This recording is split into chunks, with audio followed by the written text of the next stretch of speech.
Donc, bonjour à tous, Mathieu Cardin, je fais juste un petit aparté au préalable pour les questions pratiques sur ce mode de webinaire qu'on inaugure, hein.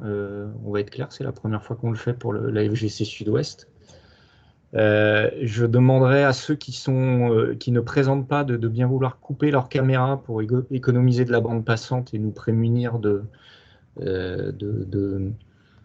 problématiques de coupure réseau. Donc, il y aura toute une série de présentations par les acteurs du projet. Et puis Karine, au titre de la présidence de la FGC Sud-Ouest, fera un petit mot d'introduction. Pour tous les autres participants, vous avez la possibilité de poser des questions dans le fil de conversation. Je me ferai fort de les relayer, soit au fur et à mesure, soit lors du temps d'échange qui est prévu à l'issue des présentations. Voilà, donc de manière à ce que ça reste fluide, mais quand même de garder un petit peu d'interactivité. Et pour information, la session est enregistrée, notamment à la demande des membres AFGC étudiants qui sont en cours, soit à distance, soit en présentiel, en semaine. Voilà, Karine, je te laisse la parole. Merci Mathieu, bonjour à tous. Donc Karine Dubois, je suis présidente de la FGC Sud-Ouest et heureuse de vous accueillir alors dans des conditions un peu particulières pour une visite de chantier. C'est donc la première visite de chantier en webcam. Je remercie du coup tout particulièrement donc la Bréal, CETEC et NGE pour cette visite et ces conditions très particulières. J'espère que ça va circuler pendant les 2 heures et demie où on va être ensemble. En tous les cas, merci beaucoup. L'AFGC est une association à but non lucratif dédiée donc aux différents intervenants du métier de la construction, que ce soit des maîtres d'œuvre, des architectes, des entreprises et des étudiants. Et c'est pour cette raison qu'on enregistre aujourd'hui la session pour que les étudiants puissent la regarder ultérieurement. N'hésitez pas à poser vos questions, n'hésitez pas à intervenir via les discussions et les conversations. Et puis je vous souhaite donc 2 bonnes heures et demie avec ce beau chantier qui en découle, que l'on va visiter. Du coup, bonne journée à tous. Merci Karine.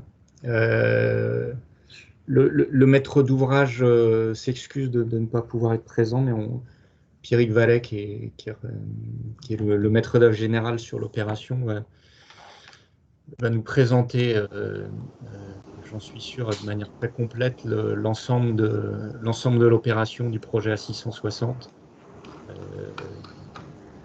qui s'inscrit dans un contexte d'aménagement de la zone qui dépasse même le cadre de cette seule opération. Pierrick, c'est à toi. Oui. Alors, normalement, vous devez avoir la présentation sous les yeux. Oui, c'est bon. Voilà. Donc, je vais me substituer à l'Adrial qui malheureusement n'a pas pu être présente ce matin pour présenter le projet et l'opération plus globalement, puisque en fait, le projet des échangeurs sur la 660 s'inscrit dans une opération qui intègre 2 grosses parties de travaux que je vais vous présenter par la suite. Donc, pour d'abord localiser l'opération, on est sur l'A660 qui est l'autoroute reliant l'A63, donc Bordeaux-Bayonne, au sud du bassin d'Arcachon. Elle comportait actuellement 3 échangeurs, Muros, Biganos, Le Tèche, et a la particularité d'avoir giratoires, donc qui font office d'échangeurs, sur la commune de Gujan-Mestras, à Césarée-la-Hume. À la Hume, ça marque la fin du domaine autoroutier des 660 et l'itinéraire se poursuit par la RN 250, donc on reste dans le domaine routier national, puis la RD 1250 qui va jusqu'à Arcachon. Donc le constat, ça date des études d'opportunité. Donc pour vous situer, c'était dans les années 2014, 2015, 2016. Donc cet axe A660 RN 250 donc était grandement saturé et grandement saturé. Donc par 2 phénomènes, les heures de pointe du matin et du soir, avec de nombreuses personnes qui partent de cette zone d'activité pour aller vers la région bordelaise, et à l'inverse, des personnes de la région bordelaise qui viennent travailler sur cette zone d'activité. Et un TMJ a donc un trafic moyen journalier sur l'année de 40 000 véhicules, tous sens confondus, dans les deux sens. Donc une forte congestion sur l'axe ouest-est, donc sur la 660, et également nord-sud, dû au cisaillement des flux au niveau de ces deux carrefours giratoires. Donc les deux photos dessous présentent la 660 telle qu'elle était existante avant le début des travaux. Donc l'objectif de l'opération est bien sûr de fluidifier la circulation de l'axe principal et également des voiries adjacentes, donc de fluidifier l'accès jusqu'à Arcachon, d'offrir des meilleures conditions de sécurité. Donc effectivement, ces giratoires sur le domaine autoroutier étaient une exception, et améliorer la desserte des pôles économiques et commerciaux qui longent la 660 sur les communes de Gujan et de La Teste. Donc l'historique des études, donc je vous ai parlé des études d'opportunité qui n'apparaissent pas sur la frise que je vous présente maintenant, donc qui était principalement 2015-2016. Pour se consacrer sur les 5 dernières années, donc on va dire que la particularité de ce projet a été, sur un choix de la maîtrise d'ouvrage, les collectivités qui ont poussé en ce sens, de faire coïncider les études de projet avec les études réglementaires et notamment l'enquête publique. C'était une part de risque que le maître d'ouvrage a pris, mais qui s'est avéré payant et qui a fait que le délai global des études a été réduit avec, on va dire, 2 années de projet de détail et en même temps une année les 12 mois de procédure administrative en 2017 et une enquête publique qui a eu lieu à l'été 2018 pour un arrêté de déclaration d'utilité publique et autorisation environnementale prise à la fin d'année 2019, donc couvrant le départ des travaux. Et il y a des travaux qui s'échelonnaient sur 3 ans. Je vais vous présenter pour les différentes opérations 2019, 2020 et 2021. Donc le montage de l'opération, donc là on est sur le domaine routier national. La maîtrise d'ouvrage est donc assurée par la DREAL Nouvelle-Aquitaine. Par contre, la particularité du projet est qu'il est financé à 100% par les collectivités, donc la COBAS, la communauté d'agglomération du bassin d'Arcachon Sud. Donc il finance un projet de développement d'infrastructures routières sur le domaine État. Et le coût de l'opération globale, de l'investissement de la COBAS sur cette opération est de 55 millions d'euros.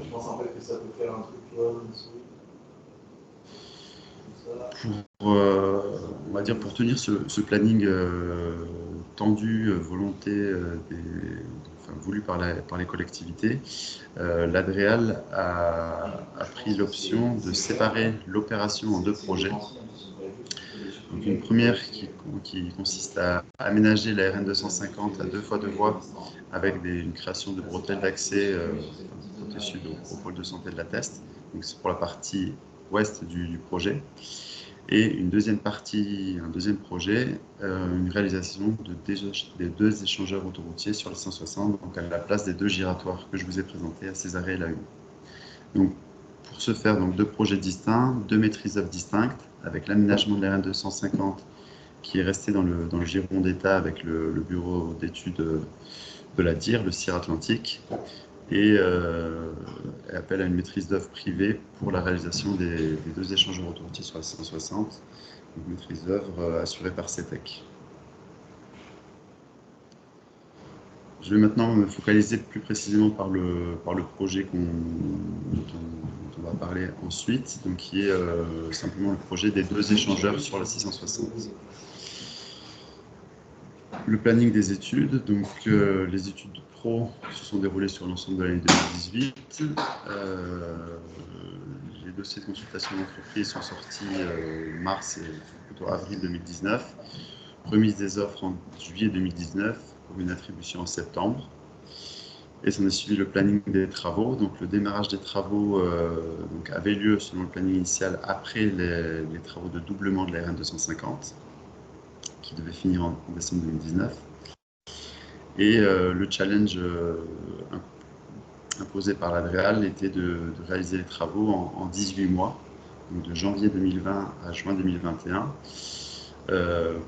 pour n'impacter qu'une période estivale, une période de forte fréquentation sur le secteur, donc qui est l'été 2020. Et une fin des travaux du coup visée avant le début de l'été 2021.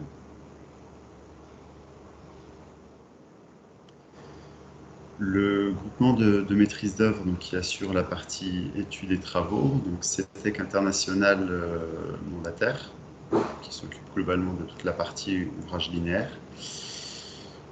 CETEC ALS, donc qui va participer à la présentation suivante, qui a assuré les études pro et le visa de toute la partie ouvrage d'art. Et CETEC Diades, donc qui assure le suivi de travaux et la partie réception pour la partie ouvrage d'art sur le chantier. J'ai également cité, même si ça ne fait pas officiellement partie du groupement, l'architecte paysagiste qui agit pour le projet. Donc c'est Urbanica et Esnar et Sens, qui agissent avec une étiquette d'assistant maîtrise d'œuvre. Alors pour vous présenter rapidement le projet, c'est des échangeurs, on va dire, classiques, avec bretelles d'entrée et de sortie de chaque côté. Donc toutes les voiries colorées sont celles que l'on va créer avec le fond topo où on devine encore l'ancien giratoire. Donc le projet vraiment consiste à créer des bretelles d'entrée et sortie et un raccordement voirie extérieure par des giratoires au nord et au sud. Et réalisation d'un rétablissement de la communication sud-nord par un rétablissement, un passage supérieur au-dessus de l'autoroute. Le projet aussi s'accompagne du coup de rétablir l'autoroute à la place du giratoire qui avait existé. Donc, comme on peut le voir là je fais de cette vue en plan là comme on peut le voir sur la topo, le projet est entouré en fait de zones d'activité, de zones résidentielles, de zones d'activité également au sud. Donc c'est en fait on va dire un échangeur qui a été conçu au chausse-pied pour venir s'intégrer au mieux avec toutes les contraintes d'emprise qui émanaient de l'existant. Donc ça c'est le premier échangeur, on va dire celui plus à l'est à Césarée. Et le deuxième celui de la Une, donc celui plus à l'ouest.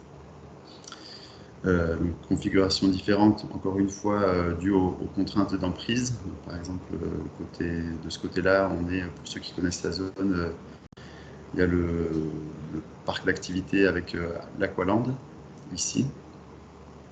Voilà, donc qui ont contraint et ces contraintes d'emprise ont imposé ces formes pour ces échangeurs, mais on retrouve encore des bretelles de sortie de l'autoroute, d'entrée de l'autoroute de chaque côté, avec un giratoire au nord et au sud pour se raccorder à la voirie existante.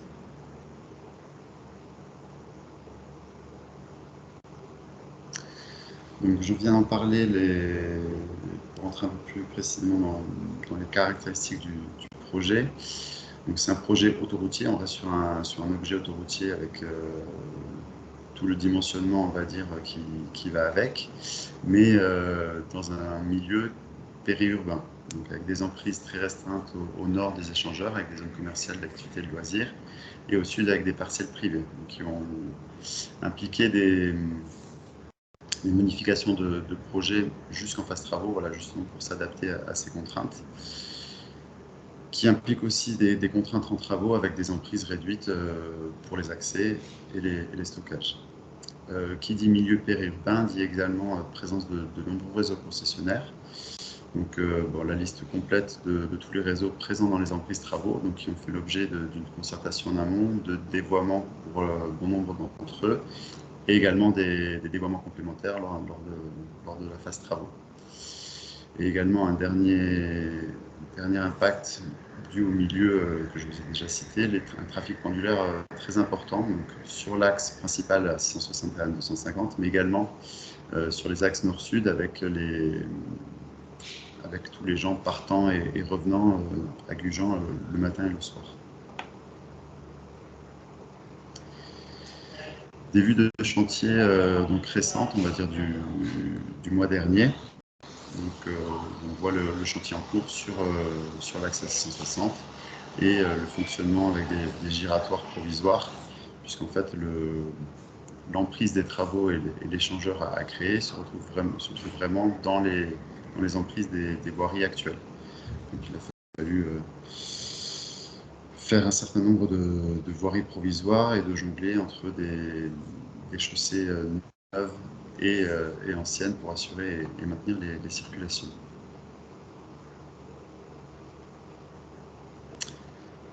Donc, autre contrainte de ce chantier, donc le phasage des travaux, donc avec un maintien de la totalité des mouvements d'échange pendant l'ensemble des travaux, qui veut dire, voilà, en gros, tous les mouvements d'échange qu'assurent les giratoires ont été maintenus pendant tous les travaux. La conservation de l'axe à 660 à 2 fois 2 voies donc pendant la plus grande période possible. Donc, au final, c'est pendant, on va dire, 14 mois sur les 18 mois de chantier où l'axe à 660 est maintenu à 2 fois 2, donc c'est important pour le trafic, pour limiter les nuisances sur les usagers. Et la mise en service de bretelles avec des profils en travaux, en travers mixte, définitifs et travaux. Donc c'est l'exemple de la photo. On voit l'objet, qui est une bretelle autoroutière définitive, mais qui est utilisée de manière provisoire pour assurer l'ensemble des mouvements. Donc là, une visualisation des plans de phasage sur lesquels on travaille avec les différents exploitants et les collectivités. Voilà, qui sont également très chargés et qui font l'objet d'un travail en amont assez conséquent pour arriver justement à garantir les niveaux de sécurité exigés et l'ensemble des mouvements nord, sud, est, ouest et toutes les communications.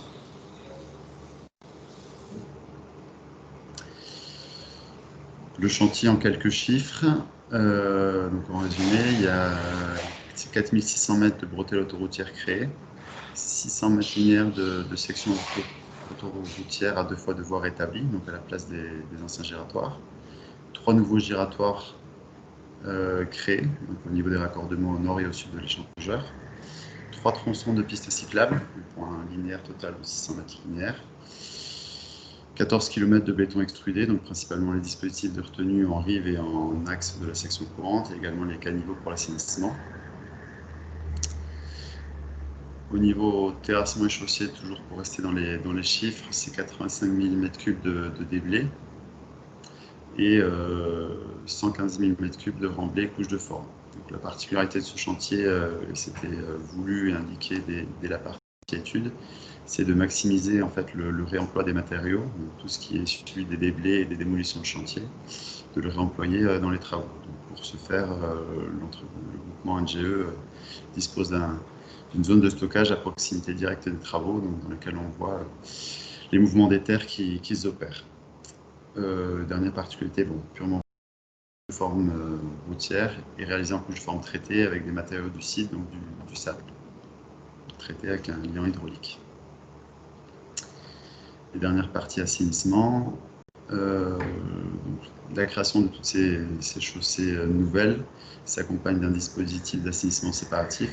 Donc on récupère bien toutes les eaux pluviales et la création de 7 bassins d'assainissement multifonction étanches. C'est l'objet des photos avec 2 bassins d'exemple. Et également le rétablissement d'une mesure compensatoire qui date de la création de l'autoroute, qui était un bassin de stockage des eaux pluviales de 4000 m², qui a un fonctionnement en fait anti-crue lorsque les précipitations et les fossés chargent sur la zone. Voilà pour la présentation globale, opération et projet. Et je crois que je vais donner la parole à Stéphane Ricciardi, qui va vous présenter la partie étude des ouvrages d'art. Merci Pierrick. Peut-être une ou deux questions quand même, parce qu'on a le temps. Je ne sais pas si tu l'as dit, je ne l'ai pas entendu, le coût global de l'opération. Alors, le coût global de l'opération, donc qui comprend bien les 2 projets, c'est 55 millions. En fait, qui comprend l'ensemble, on va dire, études et les deux parties de travaux pour les 2 opérations. Exactement. Et peut-être aussi expliquer quelles ont été, s'il y en a eu, les conséquences du premier confinement sur l'avancement de l'opération et du chantier? Effectivement, pour parler de l'actualité, donc le chantier, comme beaucoup de chantiers, a été arrêté pendant le premier confinement, donc pendant 2 mois, a repris avec un protocole sanitaire mis en application du guide de l'OPBTP. Et depuis, le chantier se poursuit avec les mesures sanitaires appliquées sur chantier. Et la particularité, donc les collectivités et le maître d'ouvrage de Réal ont demandé à l'ensemble du chantier de rattraper, on va dire, les 2 mois perdus pour rester dans les clous d'une fin de chantier à l'été 2021. Et c'est ce qui en passe d'être réalisé. D'accord, merci. Je ne sais pas s'il y a d'autres questions parmi les intervenants. N'hésitez pas à les poser dans le fil de discussion. Je vais laisser la parole désormais à Stéphano, mais on pourra bien sûr y revenir après, par la suite. Stéphano, c'est à toi. Bonjour, du coup je vais partager ma présentation. Hop.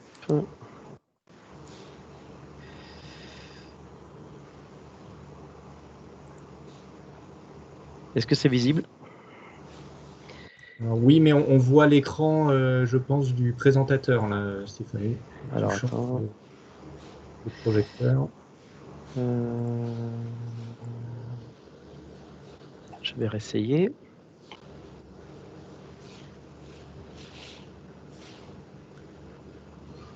Est-ce que c'est toujours le cas ici maintenant ou c'est bon? Normalement, ça devrait être en version présentation là. Alors attends, pour l'instant, on te voit toi.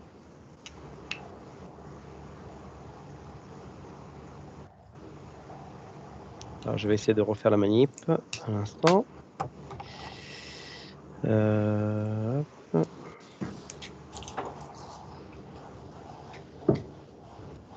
va y arriver. Je vais partager.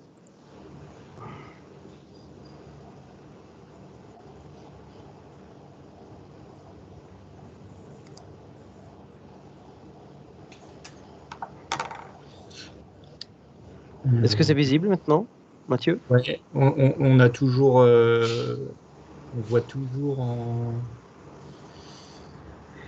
mode présentateur et pas en mode projection. Du coup, c'est un peu petit. Alors, comment je vais pouvoir faire? Tu as 2 écrans ou pas, là, Stéphano? Non, j'en ai que un. Normalement, ça devrait marcher parce que je le vois en version...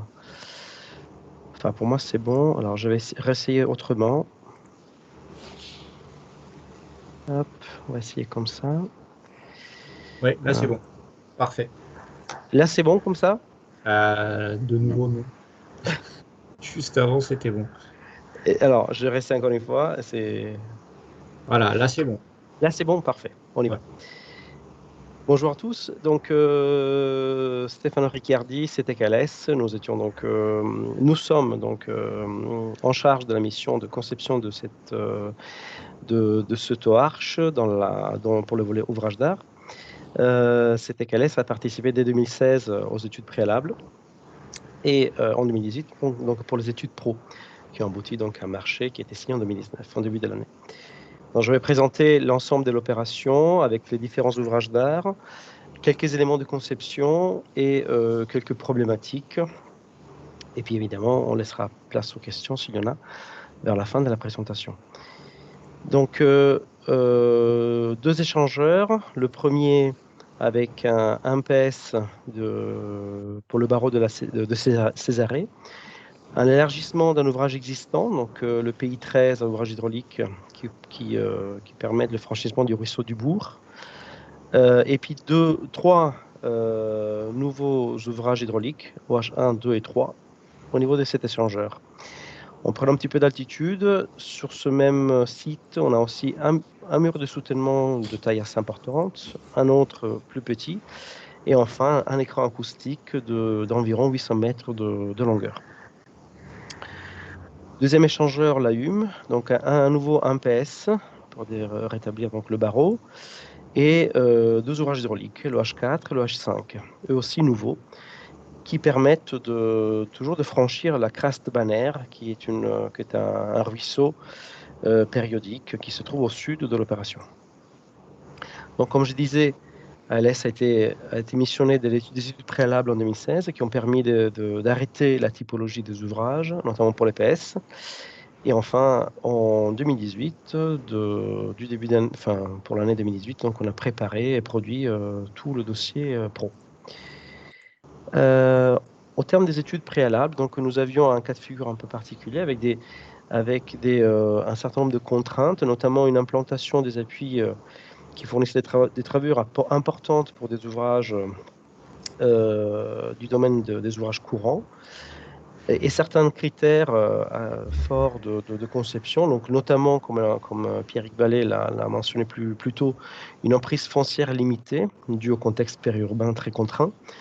Donc la nécessité d'optimiser le lancement de l'ouvrage pour réduire la taille des emprises, des contraintes d'exploitation fortes, donc le maintien de la circulation constant, et donc la nécessité de faire recours à un ouvrage d'une certaine manière préfabriqué, donc qui ne soit pas coulé en place.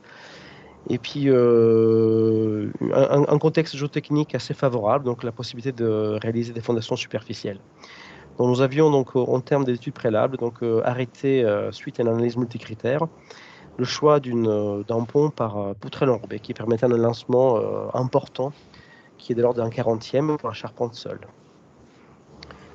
L'évolution des études a fait qu'entre les études 2016 et l'étude 2018, donc pro, on voit les deux images donc, en comparaison entre en haut l'étude préalable, en bas l'étude pro, nous a conduit à faire un certain nombre d'optimisations, donc déjà au niveau de la géométrie de l'échangeur, par une réduction des angles saillants et une réduction de la largeur de plateforme, ce qui a permis de réduire les portées et la travure donc, de cet ouvrage, donc des deux ouvrages, ce qui nous a reconduit à un domaine un peu plus confortable de travure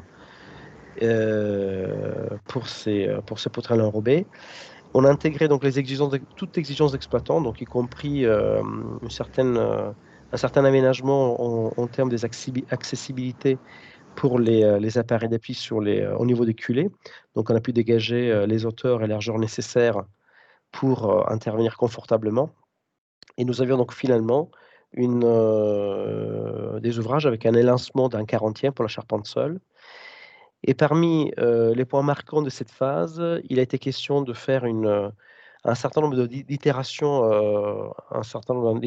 entre les études d'ouvrage d'art et les études géotechniques qui n'étaient pas portées par CETEC, mais par un bureau d'études local, et donc qui ont conduit à un redimensionnement fort des fondations pour assurer la stabilité des talus.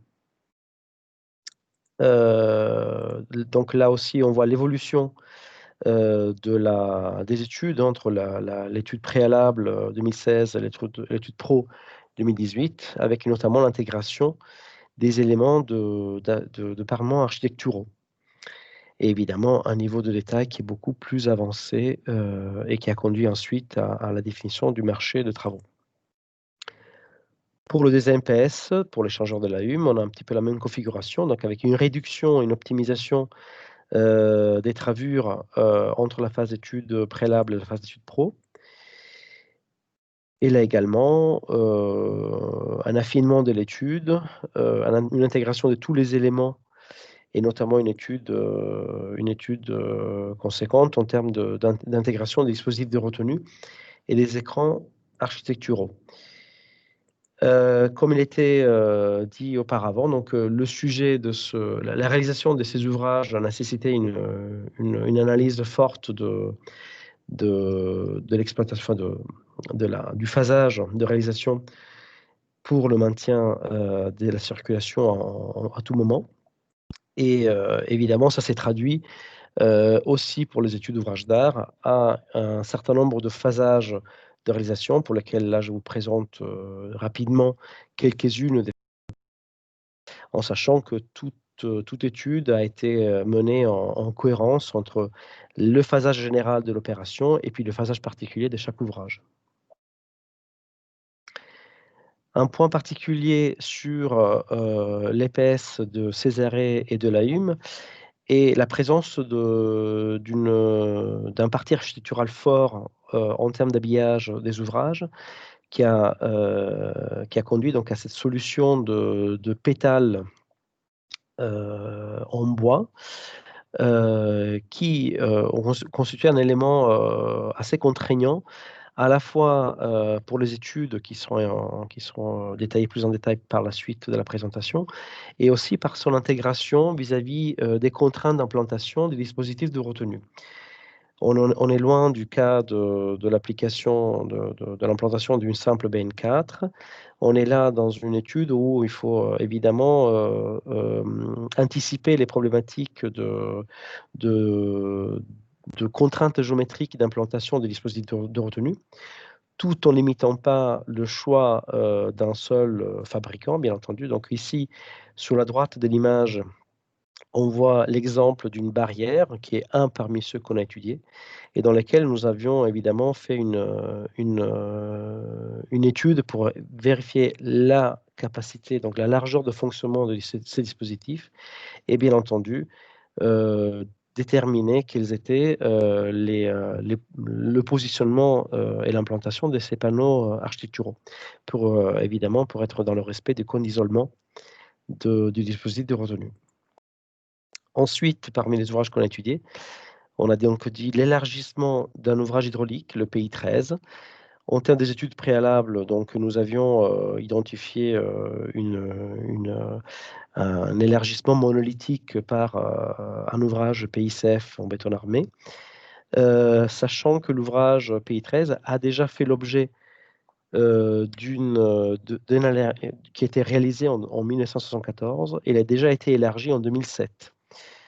Nous avons étudié à l'époque aussi d'autres ouvrages hydrauliques, mais qui finalement ont fait partie du marché qui était porté par la maîtrise d'œuvre CIR, donc l'OH15 et l'OH16. Pour les études de phase pro, donc, nous avions évidemment détaillé davantage l'étude sur cet élargissement. On peut voir ici donc quelques extraits des plans d'études pro. Et nous avions notamment un sujet assez important sur la reconstitution d'un monolithisme entre les deux cadres existants de cet ouvrage. Donc on peut voir ici une image de notre inspection d'ouvrage préalable aux études dans laquelle on aperçoit la présence d'un joint sec en forme de baïonnette entre les deux cadres. Il se trouve que dans la configuration existante, ce joint remontait en surface au niveau du TPC. Donc, l'absence de monolithisme entre les deux cadres ne constituait pas un problème de remontée de fissures sur la chaussée. Et c'est d'ailleurs la raison pour laquelle il a été choisi en 2007 de ne pas liaisonner les deux ouvrages. Il faut savoir que la forme de ce joint en baïonnette était déterminée par la géométrie initiale du cadre de 1964 qui prévoyait donc ces sortes de décrochés à l'extrémité en tête d'ouvrage. Dans la configuration projet, le joint se retrouve sous la voie de gauche. Donc on a la nécessité, on a le risque, donc par toujours la présence de cette l'absence de monolithisme, d'avoir, compte tenu des évolutions de charge, d'avoir donc des problèmes de remontée des fissures éventuelles. Donc on a fait le choix de procéder à une hydrodémolition de la partie haute des pieds droits et de la traverse, en sorte à rétablir par enclavage le monolithisme entre les deux cadres existants. Au début des études, une note méthodologique de calcul qu'on a soumis au CEREMA, qui a donc permis de donner le cadre de la suite de nos études. Donc, la situation donc, dans laquelle nous nous trouvons, c'est d'être en présence d'un ouvrage qui était en bon état, qui était classe C2 en 2015 et qui a été par ailleurs confirmé en 2018. Nous avons un certain nombre de relevés topographiques qui nous ont permis d'avoir une appréciation fine des hauteurs de couverture sur l'ouvrage. Évidemment, des plans de l'ouvrage d'origine, donc des plans de E. Et enfin, une campagne d'essais d'adhérence béton qui était en perspective d'une éventuelle mise en place de renforcement, et notamment par plat carbone. Le contexte de l'étude, c'est qu'on est en présence d'un élargissement et d'un rechargement donc, de l'ouvrage avec un reprofilage de la chaussée. Donc on est dans le cas un peu typique d'un recalcul d'ouvrage avec création d'un monolithisme sous la base du référentiel à disposition, sachant que nous n'avons pas de guide, enfin de règlement Eurocode pour le calcul des ouvrages existants, mais on a des guides qui nous orientent, et notamment la note d'information de CETRA numéro 35 sur les méthodes d'évaluation structurale des ouvrages existants, et le guide CEREMA de conception des réparations structurales et des renforcements. Donc, sur la base de ce référentiel-là, nous étions dans un cadre assez clair de recalcul de l'ouvrage suivant l'Eurocode et notamment suivant les charges actuelles. Et donc, nous avons fait un certain nombre de choix qui dérogent d'une certaine manière à une étude d'ouvrage neuf, qui est notamment d'aménager d'une certaine manière des coefficients de pondération et de limiter le nombre de justifications à mener. Bien entendu, la justification de la LU, ça reste un impératif de toute étude. Mais pour ce qui concerne l'ELS, sur la base de ces référentiels que j'ai dit plus haut, il était nécessaire de faire une analyse de coût-bénéfice pour évaluer la nécessité de faire des renforcements afin de justifier des contraintes limites à l'ELS ou des éventuelles ouvertures de fissures. Donc nous étions donc dans le cas d'un recalcul de niveau 1, donc avec une faible prise en compte de peu ou pas de prise en compte de l'état existant de l'ouvrage. Et notamment, nous n'avons pas pris en compte de réduction de coefficient de pondération à l'ELU, notamment sur les charges permanentes, parce que nous avions gardé un petit peu de marge de sécurité à ce niveau-là. N'ayons pas fait tous les investigations en termes de carottage, en termes d'évaluation de masse spécifique des éléments. Et donc, nous avons gardé des coefficients dans 35, par exemple, à l'ELU. En revanche, nous sommes accordés de garder des coefficients de pondération des charges permanentes, notamment pour les hauteurs de couverture, compte tenu du relevé précis que nous avions de l'existant. Et donc, nous avions réduit de 1,40 à 1 les coefficients de pondération de ces charges permanentes. L'idée était que si des renforcements s'avéraient nécessaires, nous allions les calculer sur la base de charges permanentes qui étaient néanmoins bien pondérées par 1,40. Et enfin, nous avons limité donc, les combinaisons des actions aux actions directes. Donc, les effets thermiques n'ont pas été pris en compte à l'ELU, sous réserve d'une vérification de la ductilité du béton armé, conformément à l'Eurocode 2.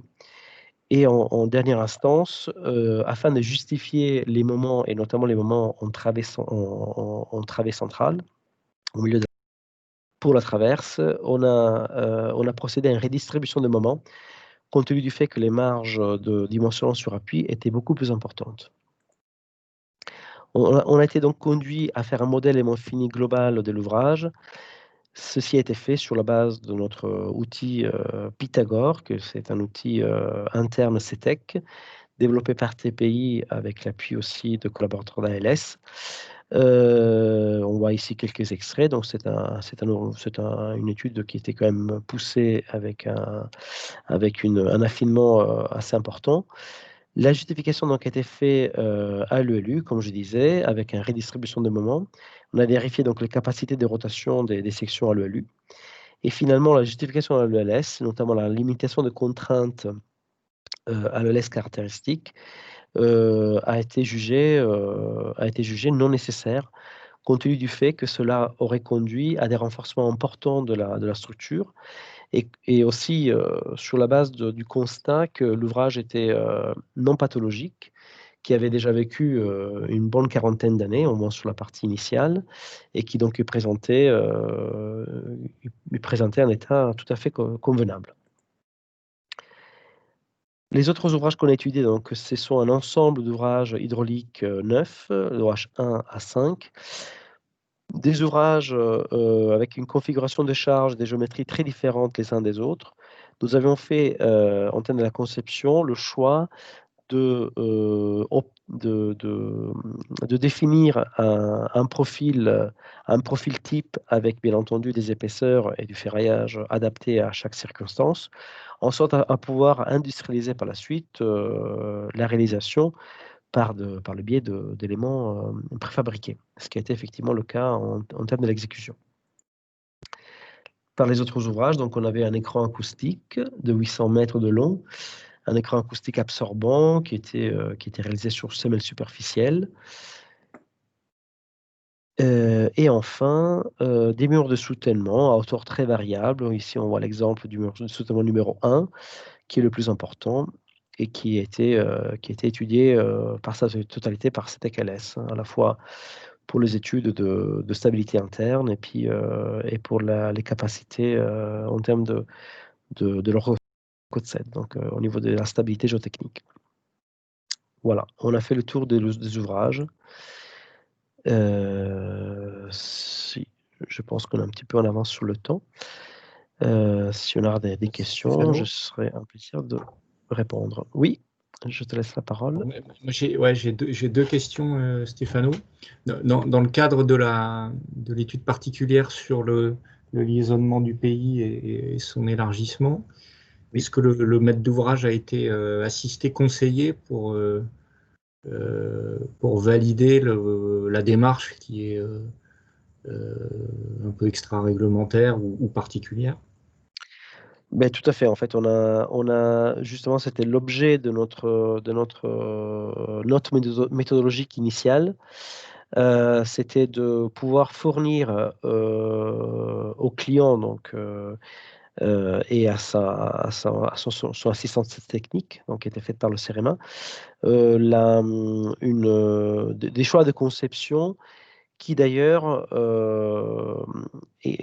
clarifiait, donc illustrait un petit peu notre démarche, à la fois sur l'emploi de certains aménagements de coefficients de réduction des charges, et aussi par rapport au spectre de justification que nous allions mener.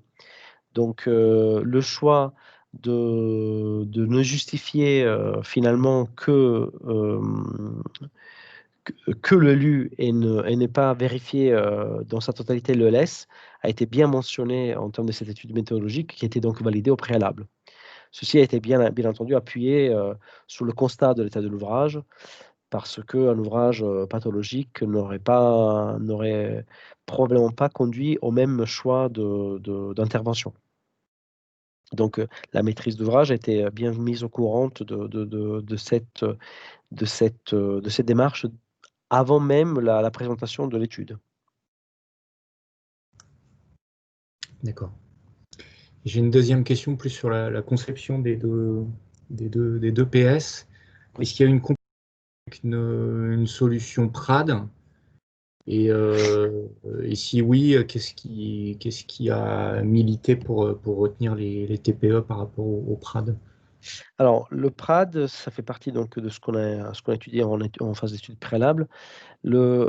Présenter deux problématiques principales. Ben, la première, c'était le champ d'application, c'est-à-dire que là, on était en présence de travées qui allaient jusqu'à 30 mètres sur deux travées. Donc on sortait un peu du domaine classique de ce type d'ouvrage. Et puis les élancements auraient conduit à relever davantage le profil longitudinal, avec par conséquent une emprise du tracé sur le foncier existant qui n'était pas compatible. Donc d'où le choix du TPE qui fournit donc cet élancement et ces champs d'applique de domaines un peu plus élargis, quoi. D'accord.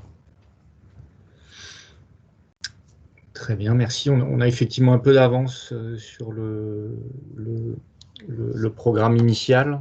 Donc, si vous avez des questions, n'hésitez pas à les faire connaître. S'il n'y en a pas, je vais laisser la parole à l'entreprise NGE, Damien Vedren et Charlie Sarrazin. On aurait bien sûr préféré faire une visite de terrain, mais considérons que c'est mieux que rien et que on va déjà pouvoir faire une visite virtuelle. C'est à vous, monsieur. Ouais, du coup, je démarre. Je vais du coup essayer de prendre la main sur l'écran.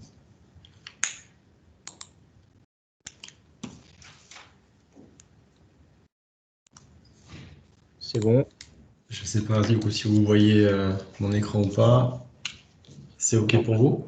Ouais, là, de la même façon que pour Stéphano tout à l'heure, on le voit en mode présentateur. Donc, on verra les commentaires et on voit un petit peu en petit. Alors, On va changer ce paramètre. du coup, quelle était la manip qu'a fait Stéphano alors pour que ça ne soit pas le cas? Alors, pour ce qui me concerne, je n'ai pas partagé la fenêtre du PowerPoint, mais j'ai partagé l'écran général. D'accord. C'est-à-dire que quand on a le choix de partage, j'avais screen ou screen 1, et c'est ça que j'ai sélectionné, au lieu de sélectionner la fenêtre du PowerPoint. Je vais essayer ça du coup. Alors là, est-ce que ça marche mieux? C'est parfait. Parfait. Merci, monsieur. Merci Stéphano pour le. On progresse tous les jours avec les nouvelles technologies, c'est parfait. Donc, je vais vous présenter. Alors, il y a peut-être certains sujets qui seront un petit peu redondants, on n'insistera pas dessus, mais on va essayer de faire un petit peu un focus sur l'aspect travaux et réalisation. Donc, dans un premier temps, sur les 3 premiers points, je présenterai rapidement le groupement d'entreprises qui réalise actuellement les travaux. On fera un petit focus sur la réalisation des ouvrages dans le phasage et dans les interfaces et contraintes d'exploitation globale du chantier, puisque c'est la principale difficulté. Quand on parle d'ouvrages sur ce chantier, on reste sur des ouvrages d'art courant. La spécificité est plus justement les phasages et l'interface avec les différentes contraintes d'exploitation. J'aborderai aussi un petit peu la spécificité des tabliers à poutrelles enrobées, puisqu'on vient d'évoquer ce qui avait conduit à ce choix de conception. Donc les tabliers à poutrelles enrobées, c'est des ouvrages qu'on fait régulièrement, mais qui ne sont pas non plus les plus courants qu'on réalise, et qui engendrent un certain nombre de phasages et de spécificités qu'on balayera vraiment en termes d'exécution. Et ensuite, je laisserai la parole à Charlie Sarrazin, donc, qui lui est le vrai opérationnel aujourd'hui, puisqu'il est le pilote pour NGEGC de l'opération, pour aborder un petit peu les sujets, non pas qui fâchent, mais enfin qui sont la réalité d'un chantier aujourd'hui avec certaines difficultés. Donc je crois qu'il y a M. Pulverin qui fait partie de l'Assemblée. Je suis désolé, on va aborder un petit sujet lié aux platines de bossage sur les poutrelles. Vous m'en excuserez, mais ça fait partie de la vie de chantier. Et en dernier lieu, on reviendra sur le sujet, c'est Charlie qui reviendra sur le sujet des pétales, puisqu'il a énormément travaillé sur le sujet pour arriver à une solution exé qui fonctionne. Le groupement d'entreprise, donc on est sur un groupement quasi 100% NGE, donc faut savoir cette typologie d'opération qui qui conjugue plusieurs métiers d'ETP. C'est vraiment l'ADN de notre groupe et un petit peu notre force, c'est-à-dire d'avoir des entités avec chacune leur domaine de compétences, mais qui œuvrent ensemble pour mener un projet sous la coupe d'un pilote global qui est ici et Gentoli, puisqu'il est mandataire du groupement et pilote de l'opération. Donc NGEGC que je représente moi au niveau de l'Aquitaine pour la réalisation des ouvrages, et on retrouve les différentes filiales, HTP, Siora pour les chaussées, l'ACI pour tout ce qui est équipement dynamique, exploitation, électricité.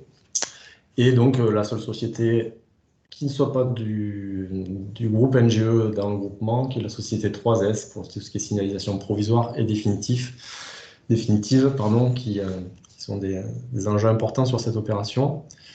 Je voulais faire un petit focus au niveau des ouvrages aussi sur les intervenants qui ne sont pas membres du groupement mais qui ont joué un rôle majeur. Donc on a Siam Engineering qui était notre bureau d'études d'exécution. Alors pas pour l'ensemble des ouvrages mais pour les principaux, notamment les 2 PS et le PI 13.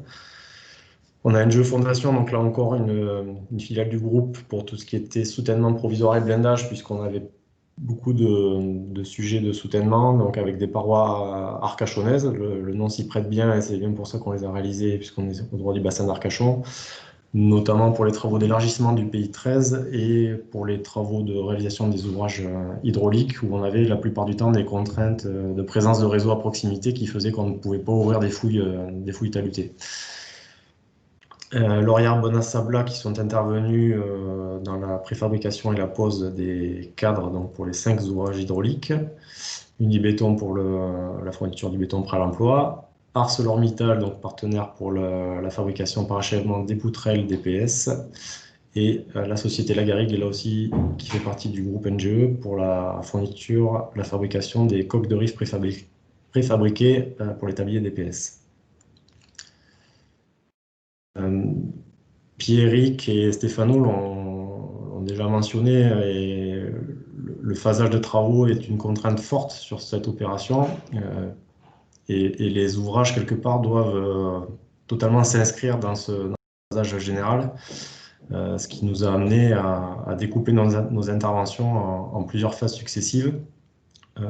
Je les ai résumées en 6 phases. Dans les faits, il y a même des micro-phases qui se sont insérées à l'intérieur de ces 6 phases principales. Et j'ai fait un focus sur le plus contraignant des deux, en tout cas en ce qui concerne les ouvrages. C'est l'échangeur de Césarée, puisque d'une part, c'est là où on avait le plus de travaux en ouvrage, et c'était donc du coup l'échangeur sur lequel il y a eu le plus de phasage et de contraintes liées à l'exploitation. Premier lieu, et donc c'était vraiment la toute première opération en démarrage de chantier, qui était l'intervention dans le terre-plein central, donc libéré dans cette première phase de circulation pour le liaisonnement central du PI 13 qu'a évoqué Stéphano précédemment. On trouve ici quelques petites photos et un extrait du plan, donc avec, vous voyez là les hydrodémolis, donc des 2 ouvrages existants, celui de 74 et l'extension, qui ensuite conduit à un ferraillage complémentaire pour liaisonner les 2 traverses et un rebétonnage que vous voyez sur la dernière photo. Concernant le liaisonnement au niveau des pieds droits, on a un petit peu fait évoluer le projet en partenariat avec CETEC pour limiter notamment les démolitions des dalles de transition et les terrassements complémentaires et blindage, en adoptant un mode de crayonnage en tout cas, en réalisant des carottages et en mettant en place des HA25 pour liaisonner les 2 parties d'ouvrage. Donc ça fait partie des sujets qui en phase exé nous ont permis de nous inscrire dans un planning aussi très contraint sur cette première phase préalable. Une deuxième phase donc, de travaux où on voit que les accès au giratoire on peut évoluer, mais en tout cas le giratoire a été déplacé. Le PI 13, donc la partie centrale est dorénavant circulée. Et on réalise donc d'une part les extensions du PI 13. On commence à réaliser le mur soutènement, le premier mur de soutènement qui permettra ensuite de monter le barreau. et par la libération du shunt qu'on retrouve côté nord-est, on démarre aussi donc les travaux d'écran et l'OH2 qui apparaît pas tout à fait sur le phasage là, mais qui était sur le chemin critique de l'opération, puisque nécessité d'être réalisé afin de ensuite faire passer une bretelle d'accès pour libérer la phase suivante. Donc là, quelques photos aussi de la réalisation. Donc vous voyez l'extension du pays 13 avec le sujet aussi du bypass du ruisseau du Bourg pendant la réalisation des travaux, puisqu'on est sur un PICF, donc cadre fermé, qui a nécessité du coup de mettre en place un bâtard d'eau aval, un pompage et un bypass un bâtard d'eau amont bien sûr, un bypass pour rejeter à l'aval et permettre la réalisation notamment du radier et l'extension. Et vous voyez aussi la paroi arcachonnaise qui permet le soutènement de la section pendant les travaux. Donc le mur de soutènement en cours de réalisation, les écrans acoustiques et l'OH2, donc constitué d'éléments préfabriqués par Bonasabla. Dans la phase suivante, donc on a mis en circulation, vous voyez, l'OH2, ce qui permet de libérer l'emprise travaux pour le barreau sud. Et sur le nord, le mur soutènement étant aussi réalisé, on peut démarrer les travaux du barreau et du remblai du barreau sur le côté nord de l'ouvrage, ce qui permet pour le GC de réaliser les culées perchées que vous voyez ici en photo. Nouvelle phase là où on relibère du coup de la place en terre-plein central pour venir réaliser la pile. Et du coup, on voit aussi l'OH1 qui est situé sous le barreau sud, avec un ouvrage existant sur lequel on vient se raccorder. Quelques illustrations là encore de l'OH1 et de... Donc on a parlé précédemment en conception de contraintes architecturales sur les parements. Avec les pétales bois, on voit que sur les piles aussi, on avait des contraintes architecturales assez fortes, puisqu'on est sur un béton coloré, couleur sable, et une géométrie de prismes de réservation et sur des prismes d'abou aussi assez spécifique, et qui est plutôt bien ressorti au final. On était un peu inquiet avant la réalisation des travaux, et finalement c'est quelque chose que les équipes ont réalisé avec brio. Phase suivante, donc là on est vraiment sur la réalisation du tablier du PS avec beaucoup de travaux sous coupure de circulation. Donc on voit ici les illustrations. Sous coupure de circulation, on avait successivement les opérations de pose des poutrelles, d'enfilage des armatures transversales, et j'y reviendrai un petit peu plus en détail après dans la présentation des tabliers à poutrelles enrobées, la pose des coques de rive, donc tout ça étant de nuit, ainsi que la première phase de bétonnage. Donc les phases à venir, pour l'instant on n'y est pas encore, mais c'est une fois qu'on aura réalisé le rétablissement, donc ce qui permettra à nos partenaires et Gentoli notamment de réaliser les travaux restants sur la section courante. Donc le focus sur les tabliers en poutrelles enrobées. Donc très rapidement, puisque le sujet a déjà été abordé, mais en conception générale, on a des tabliers donc, sur les PS de l'AUM et de ces arrêts qui sont composés respectivement de 19 et de 21 poutrelles de type HEB 700. Les longueurs tabliers sont quasi équivalentes, environ 55 mètres sur les deux ouvrages. Les poutrelles du coup arrivent sur leur longueur en 2 tronçons et on est sur un assemblage par éclissage entre ces 2 tronçons. Quand on dit éclissage avec des boulons HR. Les rives, donc, ce sont des coques de rive en béton préfabriquées, elles aussi colorées couleur sable, et qui sont équipées de rails alphène pour la future fixation des pétales bois. Les contraintes spécifiques donc, associées à la réalisation de ces poutrelles enrobées, donc il faut qu'on détermine la zone d'éclissage. De manière classique, on va dire que le but, c'est de positionner cette zone d'éclissage à peu près dans la zone de moment nul. Donc, à proximité de la pile, mais on n'est pas immédiatement après la pile. La contrainte, c'est qu'en l'occurrence, on doit mettre en place un appui provisoire pour supporter du coup la poutrelle courte et que bien sûr la mise en place de cet appui provisoire doit s'inscrire avec le phasage de circulation et la place qu'on a de disponible en terre-plein central. Donc dans les faits, elle a été positionnée au plus proche de la pile pour pouvoir permettre la mise en place de cet appui provisoire. L'autre contrainte aussi, c'est qu'on approvisionne les poutrelles avant les opérations de pose. On les approvisionne toutes et on doit notamment les assembler avant les opérations de pose, ce qui nécessite d'avoir des zones de stockage et d'assemblage très importantes, puisque grossièrement, il faut l'équivalent de la surface du tablier en zone de stockage et d'assemblage au préalable, le tout sur, bien sûr, à proximité de la zone de pose et donc des voies circulées. Et comme je l'ai expliqué précédemment, multiplicité de phases et de travaux qui sont en interface avec la circulation et qui donc nécessitent des coupures de circulation et par conséquent des travaux de nuit. Le phasage classique poutrelle enrobée, donc ce que j'ai appelé la phase 0, c'est plutôt les travaux préparatoires. Donc on est dans la mise en place de l'appui provisoire, donc à proximité de la pile centrale. La réception, stockage et assemblage par paire des poutrelles. Y compris la mise en place des coffrages perdus au sol pour les poutrelles qui sont déjà assemblées. Et ensuite, on démarre sur les premières nuits donc pour la pose des poutrelles. Donc, ils sont posés bien sûr par paire. Sur cette opération, donc, on les a posés directement sur appui, c'est-à-dire qu'on avait positionné les appareils d'appui néoprène sur les bossages et on les a posés directement dessus, sachant qu'une opération de relaxation est prévue à l'issue des travaux et notamment après le bétonnage. Lors des opérations de pose de poutres, à l'avancement, au fur et à mesure qu'on a posé les paires de poutrelles, on met en place les coffrages perdus, là aussi de nuit bien évidemment. En alternance, donc on avait des équipes de nuit et de jour. Les poutrelles qu'on avait posées quand on était sur la deuxième travée, on commence aussi à les éclisser. Pour permettre l'enfilage des barres des armatures transversales. Donc là aussi, on est sur des opérations de nuit.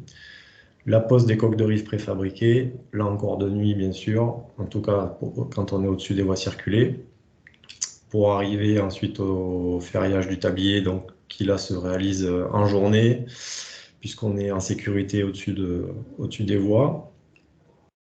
Un bétonnage première phase, puisque la spécificité des poutrelles enrobées, c'est qu'on a un bétonnage qui se fait en deux phases avec une première couche de faible épaisseur, là en l'occurrence 15 cm, qu'on a réalisé de nuit pour le premier PS et le deuxième est prévu, je crois, demain soir sur ces arrêts.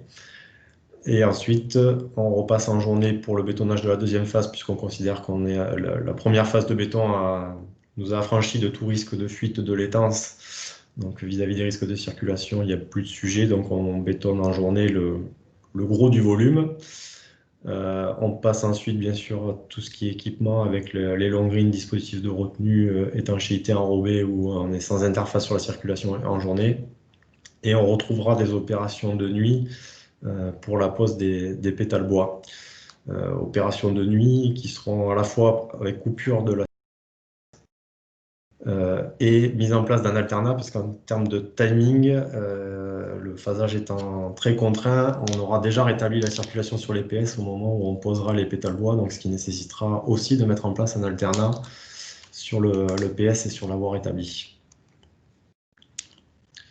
Alors, quelques illustrations, on a des belles photos aériennes. La zone, vous voyez là, une zone d'éclissage.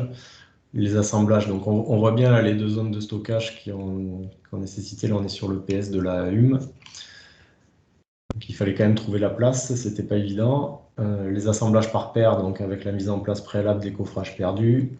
On retrouve ici l'appui provisoire que j'évoquais. Il y a un petit zoom là sur les bossages et les appareils d'appui néoprène. Sachant que sur l'ensemble des poutrelles, les appuis sont globalement une poutrelle sur deux, les autres poutrelles étant munies de platines permettant ensuite le vérinage du tablier. Alors, une petite illustration, ça c'est des extraits de nos procédures d'exécution, où on voit par exemple l'enfilage des armatures transversales, qui est une opération assez contraignante. Donc on procède en principe avec un panier de type pale-feuille ou pale-planche qui permet de mettre en place un certain nombre de barres. Donc là, en l'occurrence, c'était des HA25 qu'on a enfilés. Et puis un opérateur qui glisse et puis les autres opérateurs sur le tablier qui le font passer à travers toutes les poutres.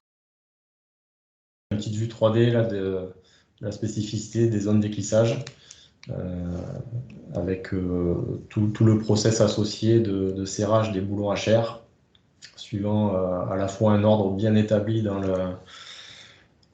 l'ordre des boulons au niveau d'un assemblage et un process aussi de serrage d'abord à 70% du couple, puis à 100%, et ensuite la phase de vérification pour s'assurer que nous ne sommes ni en sous-serrage ni en sur-serrage. Alors, je vais essayer, je ne sais pas si ça va marcher, donc on a fait appel à un professionnel pour qu'il puisse venir faire des prises de vue, des opérations de nuit sur le PS de la Hume, notamment.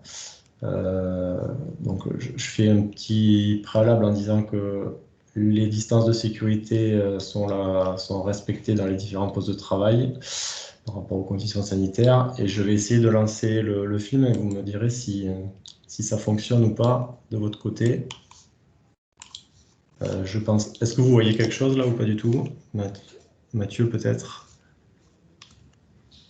Non, on ne voit pas. Alors, on voit pas. Je verrai. On tâtonne hein, avec ces nouveaux outils.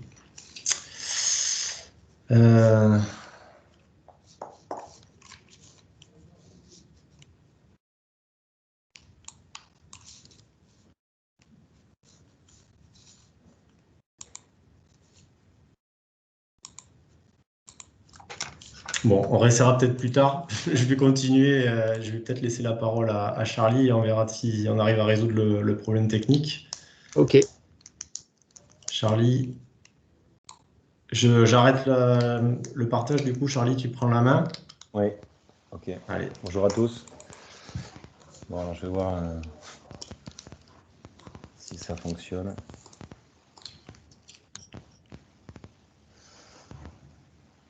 Ça a l'air bon. C'est bon? Peut-être le mettre en mode diaporama, mais sinon c'est parfait.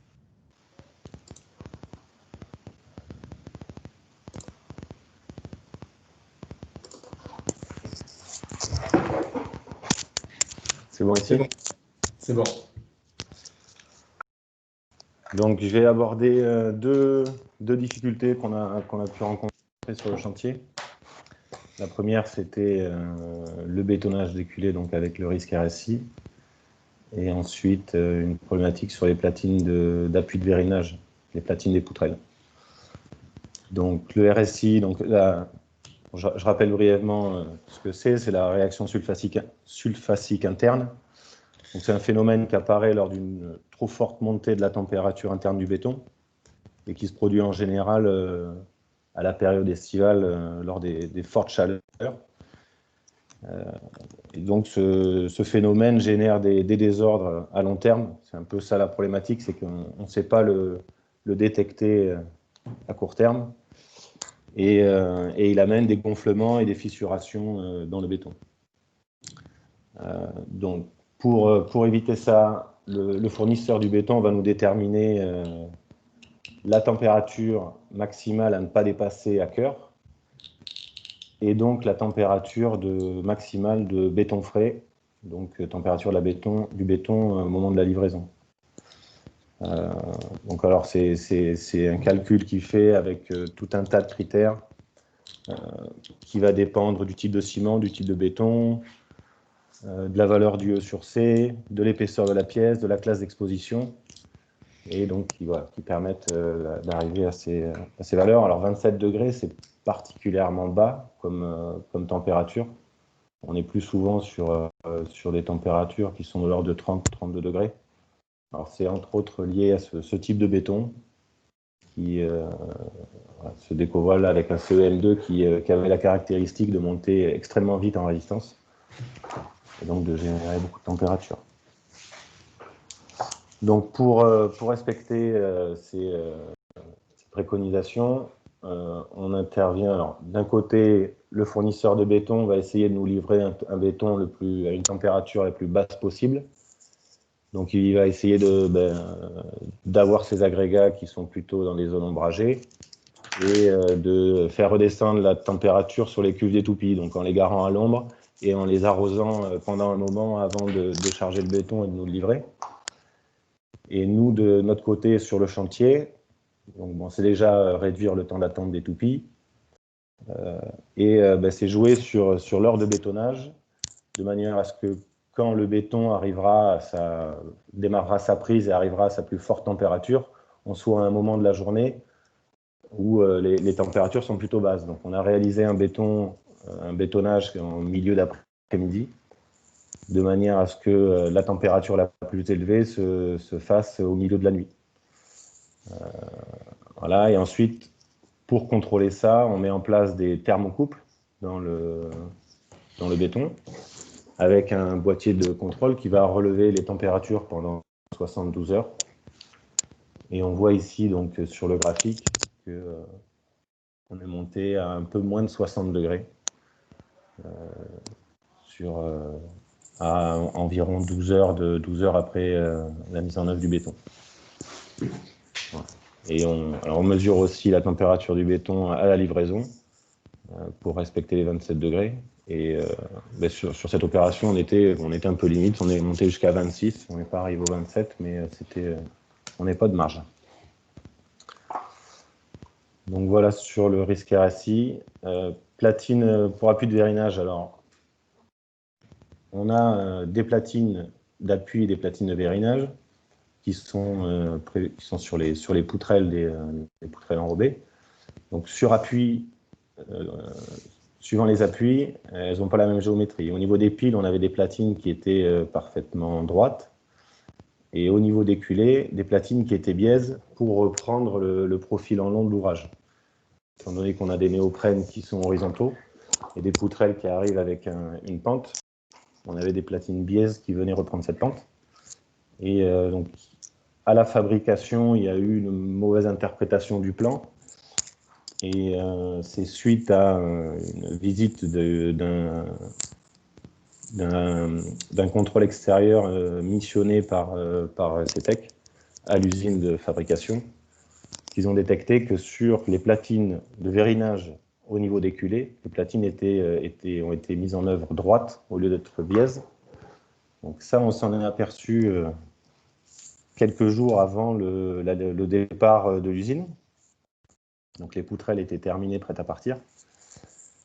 Donc au vu des impératifs planning, et étant donné que ça se situait uniquement sur les platines de vérinage et pas les platines d'appui, et qu'on pouvait donc toujours réintervenir dessus à terme, on a maintenu la livraison et en disant qu'on interviendrait donc a posteriori pour corriger ça.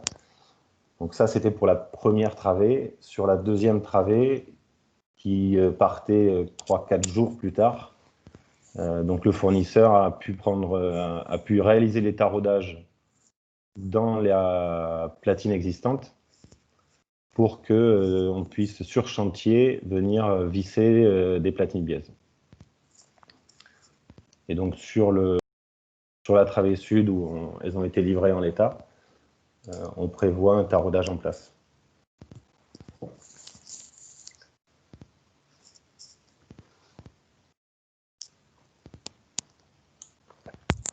Donc ensuite, je vais vous parler un peu des pétales. Donc Stéphano vous en a déjà parlé sur la partie études. Donc je décline en 4 parties. Donc les données d'entrée, les études des châssis, les études des tasses au bois et la réalisation d'un élément témoin. Donc voilà un peu la géométrie des pétales qui était prévue dans le dossier architectural.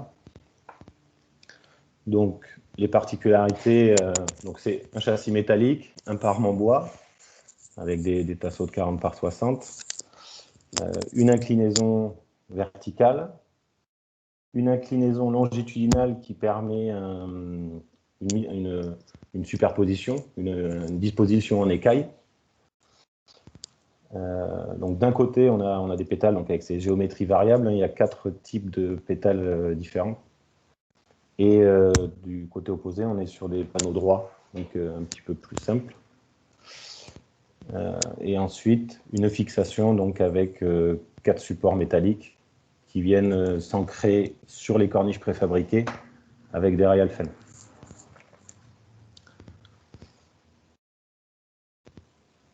Donc la partie étude des châssis.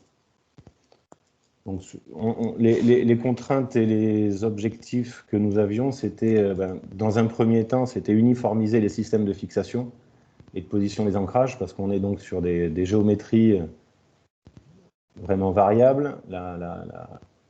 Les angles des panneaux varient, la hauteur, enfin, il y a beaucoup de variabilité. Donc on s'est vraiment efforcé d'uniformiser le système de fixation pour ne pas avoir tous les bracons de fixation qui allaient être différents et des positions de rails Alphen dans les corniches qui allaient énormément varier.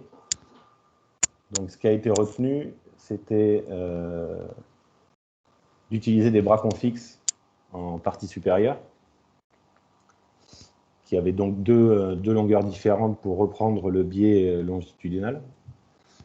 Et utilisation donc c'est des bracons avec un système tirant-poussant et avec un système d'embout à rotule, donc qui permet une stabilité, avec très peu ou pas de jeu, mais qui permet une orientation et pour pouvoir régler et se permettre de maintenir du réglage, de différents réglages avec les pièces en place. Dans les autres objectifs, il y avait une réelle volonté, c'était de vraiment pérenniser le dispositif parce qu'il y a des difficultés pour l'entretien. On est au-dessus de l'autoroute. Chaque fois qu'on veut intervenir sur ces éléments, ça veut dire une coupure de la circulation, des travaux de nuit. Donc, quand on a travaillé sur la conception, c'était aussi vraiment un des enjeux et permettre lors des entretiens, faciliter le remplacement. Donc c'est pour ça qu'on a un système ici avec un principe de crochet où ce qui a été prévu, c'est que pour la dépose, on venait simplement dévisser le bracon inférieur au niveau de la corniche. On avait une tige métallique anti-soulèvement ici à sortir et le panneau pouvait sortir en toute aisance et pouvait être reposé ensuite de la même manière.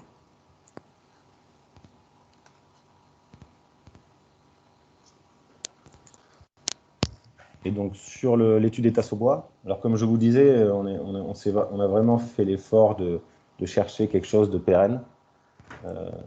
C'est surtout sur les tasseaux bois qu'on a dû faire un travail, parce que, bien sûr, il y avait des risques de dégradation à moyen terme qui étaient un peu plus évidents.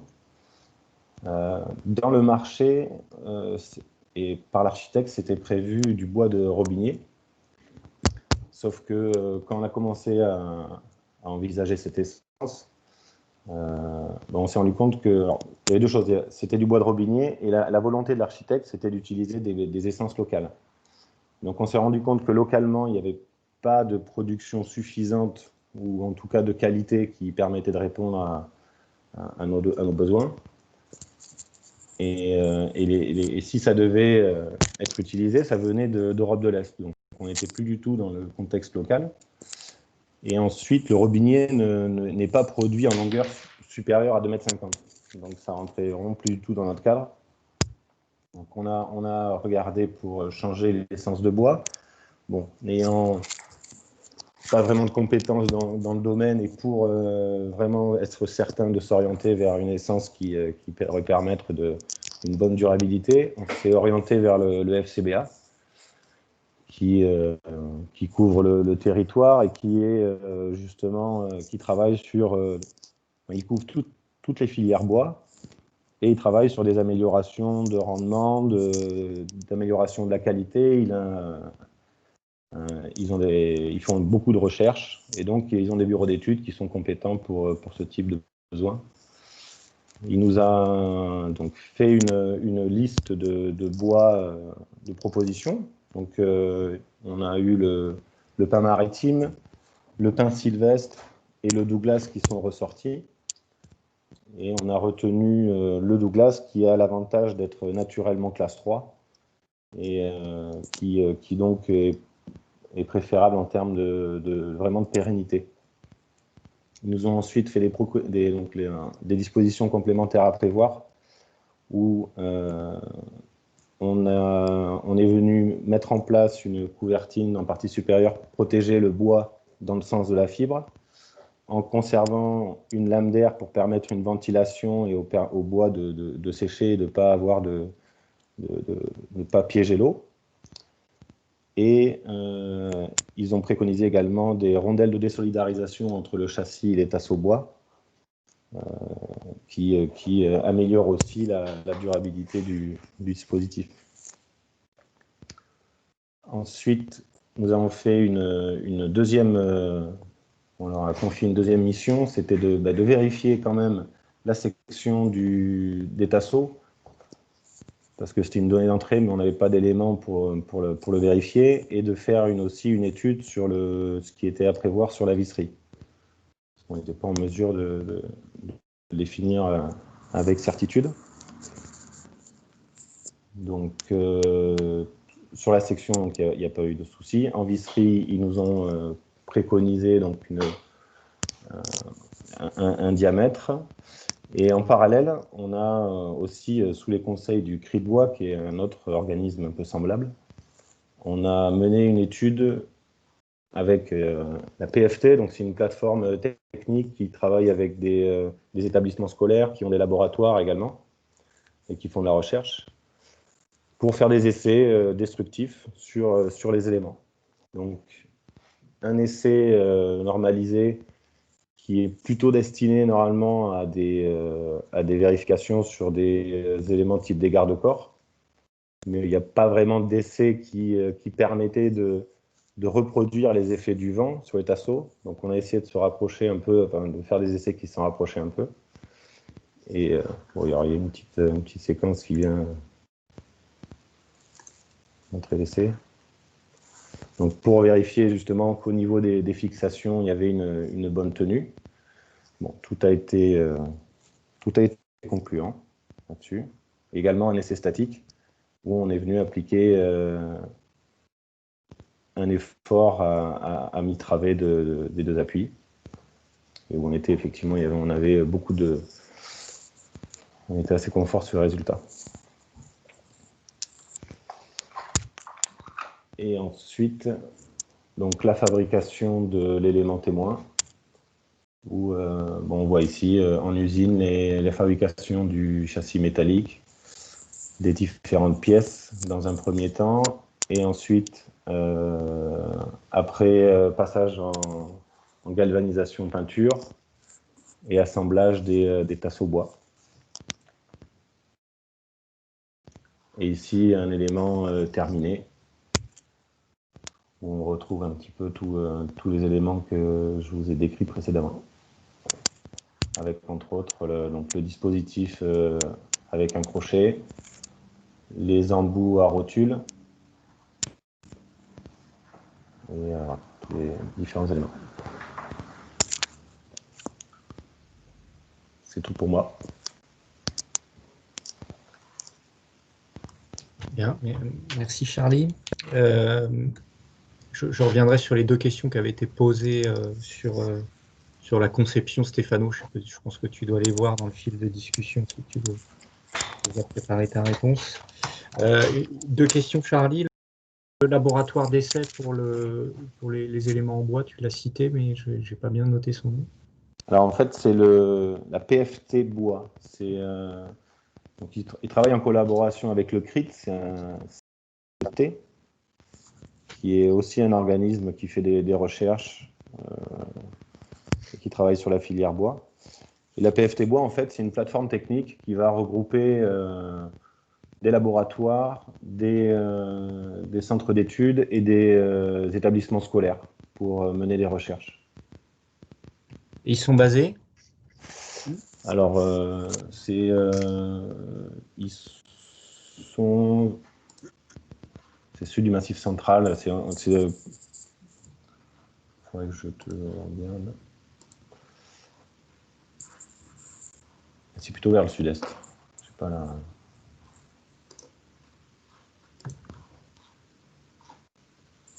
Et deuxième question, toujours sur ces éléments architecturaux, quels sont les dispositifs prévus pour les conditions de maintenance ultérieures de remplacement, de nettoyage éventuel?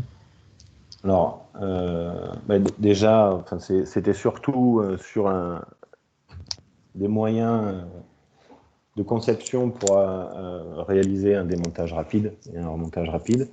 Après, il y a également des éléments de remplacement qui vont être fabriqués. Donc, on va fabriquer 4 pétales supplémentaires qui seront stockés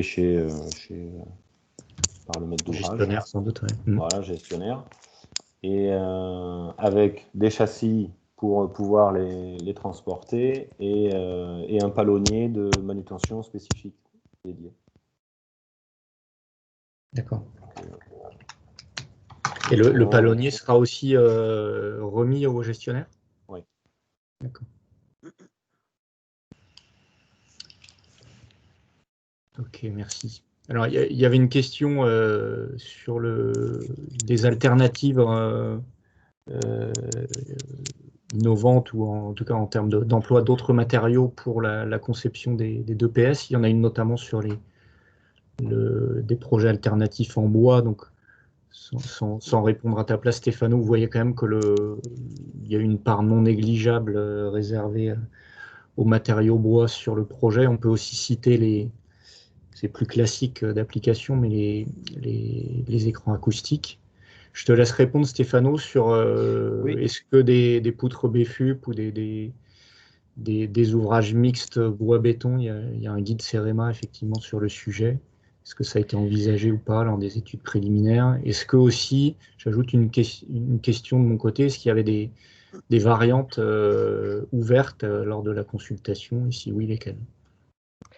Donc, pour répondre aux questions, concernant l'emploi de matériaux plutôt innovants comme le BFUP, alors la question, alors, je n'ai pas participé aux études préalables, mais la question qui s'est posée à l'époque, effectivement, c'était d'essayer d'ouvrir quand même le marché au plus large nombre d'entreprises possibles. Donc, l'emploi de matériaux plutôt innovants qui auraient pu réduire les possibilités de réponse, ça a été écarté à cette époque-là. Donc, effectivement, les poutres BFUP n'ont pas fait l'objet de l'analyse multicritère. Pour ce qui est de l'emploi d'ouvrages mixtes béton-bois, la problématique de ces ouvrages, c'est surtout un problème d'élancement de ces éléments. Enfin, il y a plusieurs problématiques. Là aussi, l'ouverture aux entreprises, la maturité de la conception de ce type d'ouvrage, notamment en termes d'assemblage, parce que là, on avait quand même des portées, enfin, une gravure générale entre 55 et 60 mètres de longueur sur 2 travées de 30 mètres, ce qui aurait nécessité de réaliser des poutres avec des assemblages. Compte tenu des capacités industrielles et des transports, on aurait pu avoir uniquement des poutrelles lamelées collées sur une trentaine de mètres. Donc, il y aurait eu besoin d'assemblages, qui sont des éléments quand même assez complexes, qui d'ailleurs ne sont pas abordés dans le guide CEREMA sur les ouvrages béton-bois. Et puis les lancements des multipoutres béton-bois étaient plutôt de l'ordre de 1,15, 1,20e, ce qui aurait là aussi conduit à des surépaisseurs qui allaient à l'encontre des nécessités d'emprise. Donc là aussi, la solution bois n'a pas été du tout retenue. J'ai vu qu'il y a une autre question sur l'épaisseur globale du tablier. Alors, les 2 tabliers sont constitués de poutrelles HEB 700 et l'épaisseur totale est environ entre 80 et 83 cm. Donc ça, de fil rouge à intrado. Non, ça c'est pas... Juste au génie civil. Juste pour le génie civil. Après, effectivement, il y a encore 3 cm d'étanchéité et 8 cm d'enrobé. Environ. Après, il y a certains points un peu particuliers, mais alors l'épaisseur globale, l'encombrement total entre l'intrado le plus bas et l'extrado le plus haut, ça je ne l'ai pas en tête, il faudrait que je le retrouve, mais en tout cas pour ce qui est de la structure, on a environ 82 cm d'épaisseur. Et la question, Stéphano, sur les ouvertures à variantes éventuelles? Alors, on n'a pas ouvert à variante, hein. Généralement, l'ouvrage on était sur une solution qui nous semblait robuste, bien réfléchie, donc nous avions de mémoire, n'était pas ouvert à variante, non. Donc l'enjeu, il était plutôt côté phasage et Tout à fait. et contraintes d'exploitation. Karine a posé une question sur l'organisation des différents métiers sur le chantier. Je ne sais pas si Pierrick est toujours avec nous, mais je crois que CETEC a une mission d'OPC, donc pour ce qui est de l'organisation aussi avec les tiers. Et puis peut-être Damien ou Charlie, vous pourrez aussi répondre sur l'organisation des métiers intra-groupement. Je ne sais pas si Pierrick veut commencer, peut-être. Non, vas-y, Damien, je compléterai éventuellement. Ouais. Mais non, c'est un petit peu ce que je disais au démarrage de la présentation, c'est que c'est une opération pour nous qui est vraiment qui s'inscrit dans notre ADN de groupe, c'est-à-dire que pour nous l'ADN c'est le multimétier, donc c'est vraiment un pilotage uniforme d'une opération avec plusieurs compétences qui s'associent. Et donc, c'est ce qu'on réalise fréquemment sur les opérations et c'est ce qu'on réalise ici parce que ça s'y prête tout à fait. Donc, vous avez un mandataire qui est interne au groupement NGE. Donc, de manière générale, c'est celui qui réalise la plus grosse partie des travaux ou en tout cas celui qui est le plus à même de piloter la globalité de l'opération. Donc là, en l'occurrence, comme je le disais, c'est Gentoli. Vous avez donc un patron de chantier qui s'appelle Alexandre Angevin, directeur travaux, qui pilote la globalité des travaux. Derrière ça, donc vous avez chaque société du groupe NGE qui amène sa compétence. En l'occurrence, pour les ouvrages, c'est NGE Génie Civil, avec donc Charlie qui pilote les travaux du GC, mais qui reste responsable, on va dire, de ses travaux et de ses comptes, mais qui s'inscrit dans la démarche globale du chantier et donc sous le couvert d'Alexandre, qui est l'interlocuteur privilégié de la maîtrise d'œuvre et qui est le pilote global, donc qui va gérer des interfaces et trancher à un moment s'il faut trancher sur un certain phasage qui implique des choses pour les uns et les autres. C'est l'avantage d'être multimétier et d'avoir un seul groupe, c'est que ça évite la friture en ligne qu'il peut y avoir dans un groupement classique avec qui viennent de différents horizons et qui veulent à tout prix peut-être préserver leur intérêt propre plutôt que de privilégier l'intérêt commun. Donc voilà, donc concrètement, vous avez un patron de chantier qui est Alexandre Angevin et qui pilote l'opération globale et qui est l'interlocuteur privilégié du maître d'œuvre. Je ne sais pas si c'était le sens de la question et si j'y ai répondu ou si Pierrick, tu veux peut-être amener des précisions de ton point de vue. Oui, pour compléter, c'était peut-être ça aussi le sens de la question. Pourquoi ce marché n'a pas été alloti ? Parce que les contraintes des maîtres d'ouvrage concernant la tenue du planning ne permettaient pas en fait un allotissement et du coup une mission de coordination qui aurait été externalisée au constructeur, donc qui serait revenu principalement au maître d'œuvre ou à un coordinateur, un OPC externe. Donc voilà, donc le choix a été fait de mettre un seul groupement en charge de l'ensemble des travaux et donc de gérer, on va dire, les interfaces métiers au sein du groupement. Restent toutes les coordinations extérieures, donc avec les différents exploitants, départements, communes et la DIR, avec les travaux connexes qu'il y a eu, notamment de nombreux travaux sur les réseaux. et également des travaux de type rénovation de voies urbaines qui est tout autour. Donc là, cette coordination est assurée par le maître d'œuvre.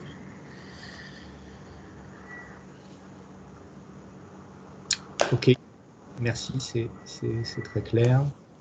Une autre question, toujours sur l'organisation chantier, mais sur la partie planning. Est-ce que les contraintes de planning ont été optimisées par des ouvrages préfabriqués en usine? Stéphano, je crois que le choix de la préfabrication, il avait été posé ou encouragé, suscité dès la conception. En tout cas pour les petits cadres, les petits ouvrages hydrauliques. Oui, tout à fait. La question a été posée dès le début de la consultation et on a répondu favorablement, effectivement, que tous les ouvrages les ouvrages hydrauliques étaient naturellement réalisables par préfabrication. Et pour compléter, effectivement, c'est le choix qu'on a fait pour les ouvrages hydrauliques, essentiellement pour des contraintes de planning, hein, puisque on a bien vu qu'il y avait différentes phases, différentes contraintes. Certains ouvrages hydrauliques sont totalement sur le chemin critique du phasage de l'échangeur concerné. Et donc, on a des créneaux entre le moment où on libère l'emprise et le moment où il faut rétablir la chaussée sur l'ouvrage hydraulique qui sont très contraints et qui donc nécessitent le choix de la préfabrication plutôt que du couler en place. Et j'ajoute, je rappelle, je crois que tu l'as dit Stéphano, que dans la conception des ouvrages hydrauliques, pour certains, même s'ils étaient sous une épaisseur de couverture importante qui aurait pu ouvrir la possibilité de faire des ouvrages type voûte, on a maintenu le principe de cadre préfabriqué pour des questions de standardisation, d'homogénéité par rapport aux autres ouvrages de l'opération. Question sur l'exécution des travaux des tabliers avec extrado en toit. Question adressée à l'entrepreneur. Est-il plus simple d'avoir un intrado horizontal et une épaisseur de tablier variable ou bien un intrado en toit et une épaisseur constante? On ne s'est pas concerté avec Charlie, je vais donner ma version. On préfère un intrado horizontal et une forme de toit sur l'extrado. On est d'accord. Charlie? Oui, alors en fait, on a, entre autres, parce que quand on fait l'assemblage des poutres, donc quand on a les poutres qui donc, vont dessiner l'intrado en profil en toit, ça veut dire que l'assemblage des poutres doit se faire avec une différence de niveau entre chacune d'entre elles. Et on a vu qu'à la manutention, c'était un peu compliqué parce qu'on lève forcément les 4 élingues et même en jouant sur les longueurs d'élingues, on ne s'est pas rentré dans le niveau de précision qui était par exemple ici sur un des deux ouvrages de 18 mm de différence de niveau entre deux poutres. Et quand on vient réaliser la pose des poutres, on avait un peu d'écart qui venait s'ajouter. Sur la deuxième partie, on avait les poutres, donc, parce que nous, on a eu les deux cas en fait, sur ce chantier. Et sur le deuxième ouvrage, on avait les poutres qui étaient donc toutes horizontales. Ça se passait beaucoup mieux. Je ne sais pas si c'est à ça que tu pensais, Damien.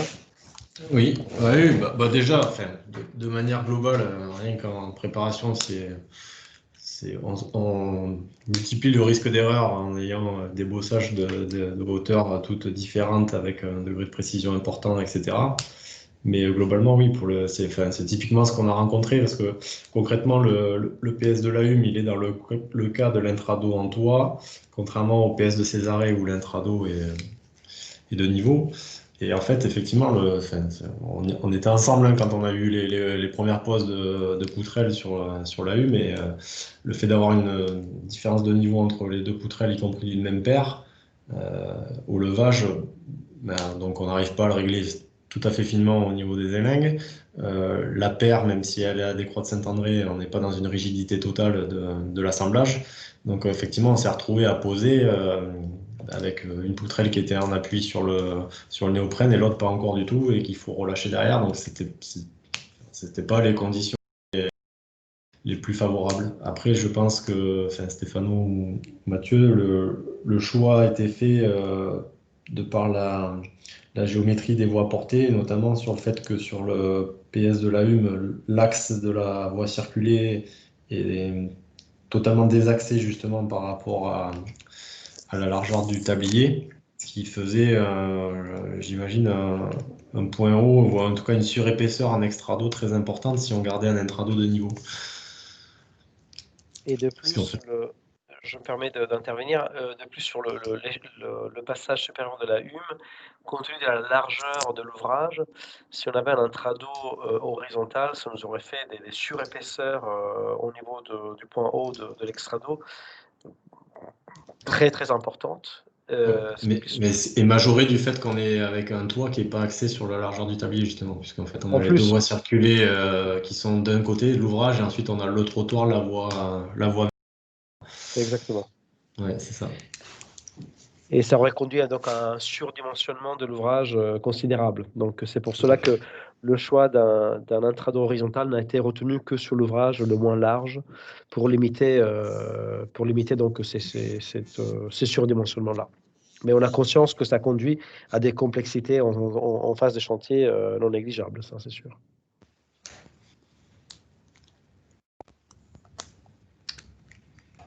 Merci pour cette réponse complète. Est-ce qu'il y a d'autres questions?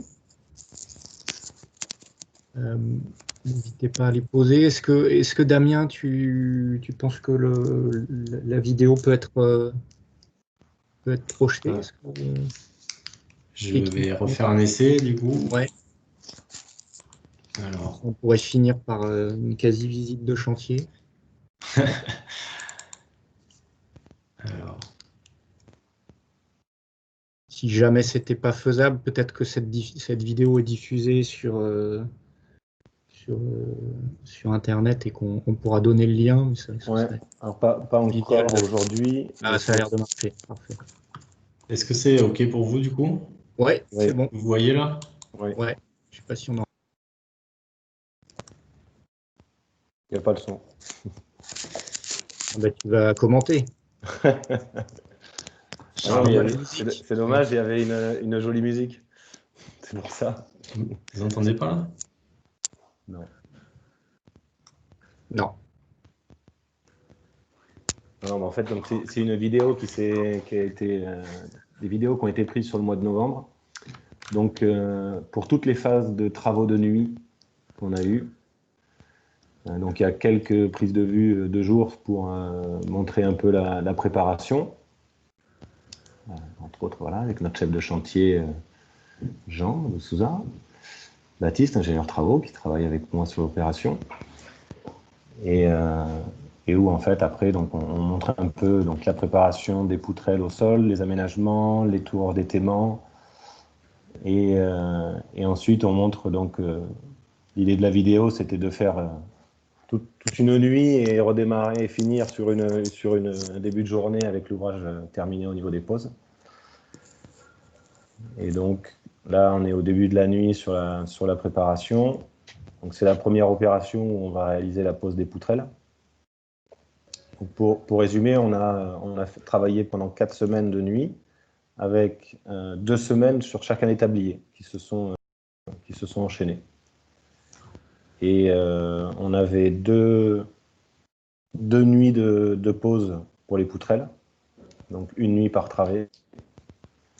Et pour les 6 nuits restantes, on enchaînait les phases donc Damien a cité tout à l'heure, avec la pose des coffrages perdus qui était entre les paires de poutres et qui n'était pas encore en place, l'enfilage des aciers transversaux, l'éclissage, la pose des corniches préfa et la réalisation, la pose des corniches préfa. Après, le ferraillage démarrait dans un second temps en journée.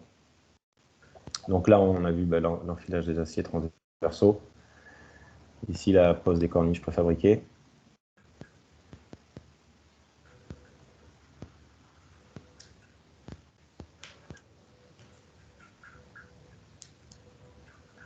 On pose des coffrages perdus et des éclissages. Donc, un coffrage perdu en fibre bois collé au silicone. Et le démarrage du ferraillage qui était réalisé pendant la première pendant qu'on posait le deuxième ouvrage, on ferraillait le premier. Et donc voilà l'aboutissement des 4 semaines de nuit, avec tout de posé, en sécurité, avec le ferraillage en cours.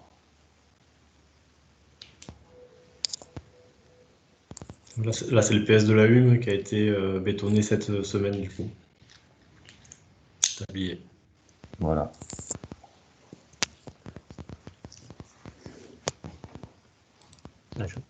J'ajoute juste qu'on a également vu le maître d'œuvre et notre représentant sur site, Gaëtan Morillon. Oui, tout à fait. Qui est chargé du suivi des travaux, notamment les travaux de nuit. Très bien, merci pour cette vision assez large et exhaustive. On a fini un peu plus tôt.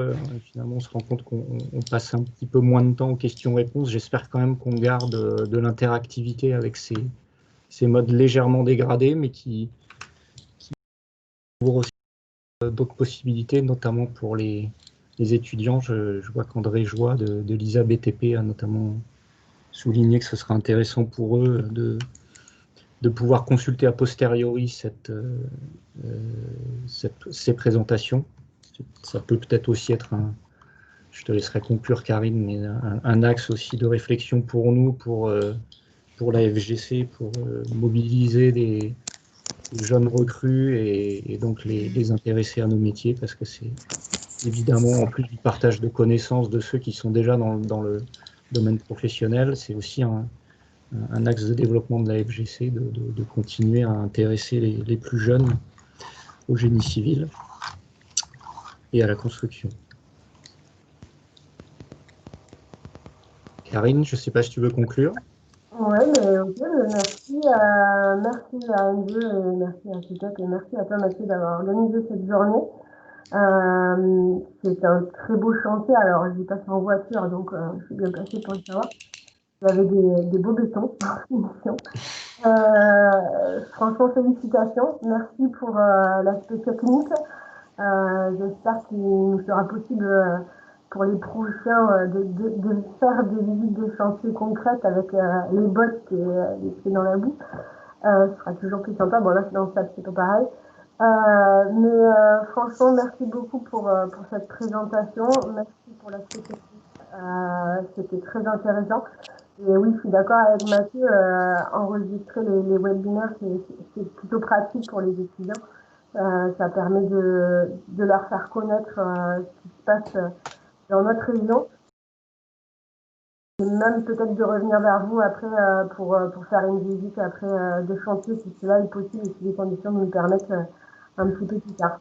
En tout cas, merci beaucoup et merci à tous ceux qui se sont connectés, qui ont participé, qui ont posé des questions et qui ont échangé avec vous aussi. Voilà. Est-ce que Karine, on a d'autres journées de ce type prévues ou en cours de gestation? Non, pour l'instant non. Il est impossible de faire la visite du téléphérique de Toulouse pour l'instant. Même dans des conditions dégradées, pour des questions qui sont pas faciles à mettre en place. Donc on est en train de réfléchir pour l'année prochaine s'il est possible de voir. Si vous avez des idées, nous sommes preneurs. Pour l'instant, non, il n'y a rien de programmé pour l'instant dans les mois. Voilà. Bon, ben, c'est peut-être aussi l'occasion de dire à tous les participants si vous avez une opération en cours qui pourrait faire l'objet de ce même type de journée et d'échanges numériques, n'hésitez pas.